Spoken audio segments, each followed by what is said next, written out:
అత్తయ్య ఏంటే ఇక్కడికి వచ్చాక ఆ ఇంటిని మర్చిపోయారా? మేమెందుకు మర్చిపోతాం? ఆ ఇంట్లో మాకు భాగం వస్తుంది. అయితే నేను అంటుంది అలా కాదే. అదంతా నాకు తెలీదు. పంచేటప్పుడు మా ఆయనకి జ్యేష్ఠ భాగం బారిస్తేనే. కొంచెం నేను చెప్పేది ఎనవే. ఆహా, బారకు ఒక బెత్త తగ్గినా ఒప్పుకోను. అయ్యో రామా, నేను కొలిచేది ఆ రాముణ్ణి అత్తయ్య.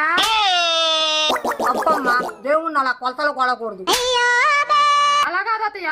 ముందు ఎలాగోలాగా చంపలేసుకో. ఇప్పుడు చెప్పు. అంటే ఇప్పటిదాకా వినపడలేదా అత్తయ్య? ఇల్లు మారినా నువ్వు మారలేదే. ఎందుకు మారలా? అక్కడ ఉన్నప్పుడు 7ంటికి నిద్ర లేచేదాన్ని. మరి ఎక్కడికి వచ్చాక 9ంటికే లేస్తున్నా. అప్పుడు లేచి ఏం చేస్తావే?